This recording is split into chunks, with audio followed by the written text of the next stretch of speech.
एक दिन 14 साल की लड़की अपनी माँ से कह रही थी, माँ मेरी शादी कर दो, मैं अपना दहेज भी बना लूँगी, मैं बच्चों को ट्यूशन पढ़ाकर अपना एक एक खर्चा निकाल लूँगी। पर आप मुझे भी अपनी बाकी बेटियों की तरह बोझ मत समझना। हमारे घर का माहौल तो पहले से ख़राब है। मैं नहीं चाहती कि मेरी वजह से और उल्टा सीधा हो जाए। अपनी बेटी की यह बात सुनकर मुझे उस पर गहरा शक हो गया था।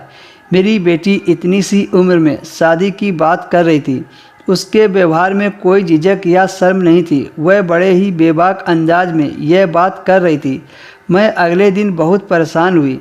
उसी दिन मेरी एक बचपन की सहेली शीतल मेरे घर आ गई। हाल चाल पूछने के बाद मैंने कहा कि ये कैसे आना हुआ। कहने लगी, मैं अपने बेटे रोहन के लिए तुम्हारी बेटी का रिश्ता मांगने आई हूँ।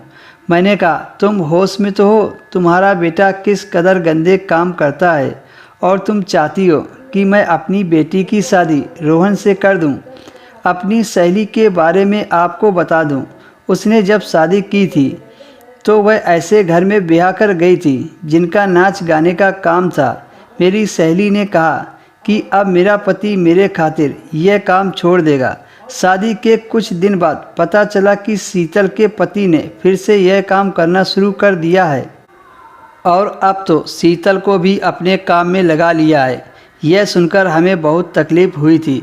मैं तो शीतल से वास्ता मतलब भी नहीं रखना चाहती थी, पर फिर भी शीतल ने कुछ न कुछ करके मुझसे दोस्ती का रिश्ता बनाए रखा और हमारे घर आती जाती रहती थी।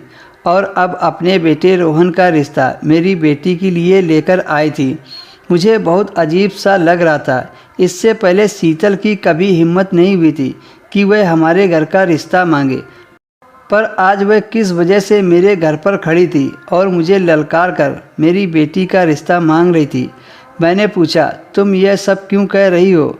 तो वह कहने लगी, इसलिए कि तुम्हारी बेटी भी हम लोगों की तरह ही है। वह हमारे साथ काम करती है और मैं उसे हर रात लेकर जाती हूँ, घंटों घुंघरू बांधकर नचाती हूँ। तुम्हें क्या लगता था कि मैं तुम्हें ऐसे ही बख्श दूंगी? मैंने तुमसे अपना पूरा बदला ले लिया। याद है मेरी शादी के शुरू दिनों में तुम मुझे नाचने वाली कहती थी और न जाने क्या क्या कहती थी। उसी का मैंने बदला लिया है। अब चुपचाप अपनी बेटी की शादी मेरे बेटे रोहन से कर दो, वरना तुम्हारे लिए बहुत बुरा हो जाएगा। ज़िंदगी में कभी सिर उठाकर नहीं जी सकोगी। मैं मजबूर होकर अपनी बेटी का रिश्ता रोहन के हाथ में दे दिया। दोस्तों, यह कहानी का लास्ट पार्ट था। अगर आपने इससे पहले के पार्ट नहीं देखे हैं तो आप मेरे चैनल पर विज़िट करके आप सारे पार्ट देख सकते हैं।